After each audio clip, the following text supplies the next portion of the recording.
Sir मनसेकडनं गेल्या 10 वर्षापासून मनसे कोकण महोत्सव साजरा होत आहे, तुम्ही देखील आज हजेरी लावली काय? नाही, मी निलेश शिंदरचं आणि त्याच्या टीमचं मनापासून अभिनंदन करतो की गेली 10 वर्ष तो हा कार्यक्रम करतोय. मला वाटतं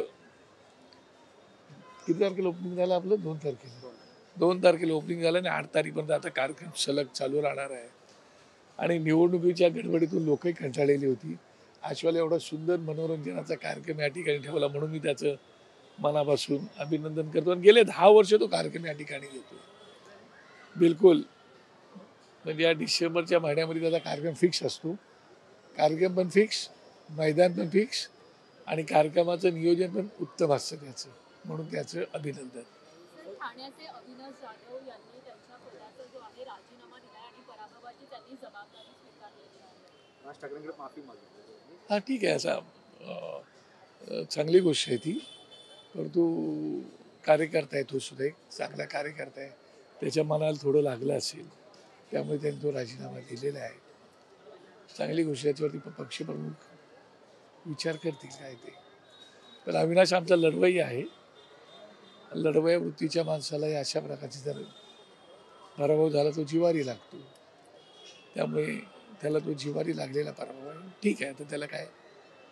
सर तुम्ही देखील आत्ताच भाषणात सांगितलं की पराभवानंतर राजा चौधरी यांना तुम्ही शुभेच्छा दिल्या आहेत. हो, तुम्ही त्यांना कामासाठी दिली मदत. नाही, मी निवडणूक हे मी लढत नसतो, मी खेळत असतो. हा एक खेळ आहे. खेळामध्ये जय पराजय होत असतो. त्याची कारणमीमांसा खूप आहे.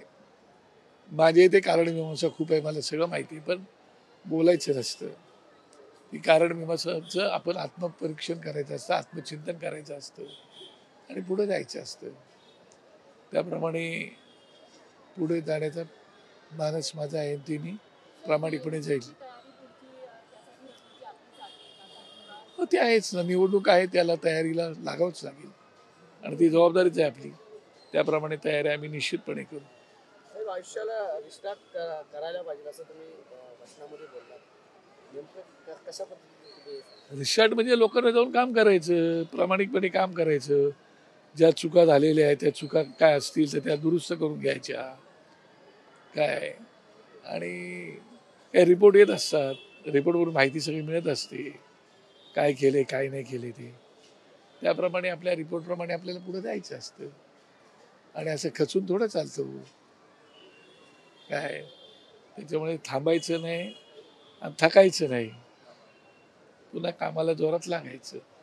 ईव्हीएमच्या संदर्भामध्ये आता सध्या कॅम्पेन सुरू आहे. त्या संदर्भात तुम्हाला काय वाटतं की जे झालंय ते काय कशा पद्धतीच्या निवडणुका? नाही, तर निवडणूक तर होऊन गेलेली. आता त्याच्यावर भाष्य करण्यात काय पॉईंट नाही ना. निवडणूक होऊन गेली.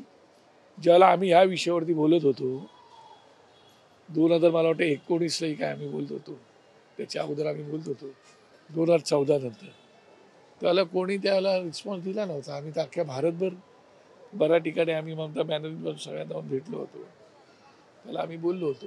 आता काय, आता विरोधी पक्षाला आता हां सरकार स्थापन होत नाही, एकमेकांची होईल ना. तर सरकार जुळत नाही. सरकार स्थापन होईलच. आज येतं उद्या होईल, होणार एवढं नक्की आहे. कारण मॅन्डेट त्यांना लोकांनी दिलेलं आहे.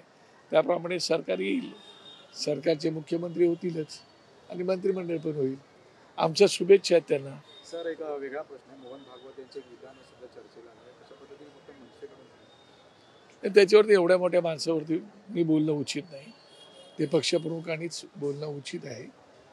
आणि शेवटी आपली लिमिटेशन किती आहे ती बघावं, आपली उंची बघावी आणि उंचीप्रमाणे भाष्य करणं उचित असतं असं मला वाटतं.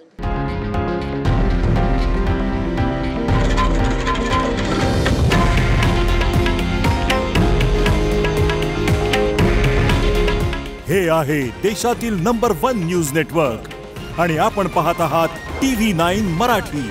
काळजी तुमची, हित महाराष्ट्राचं.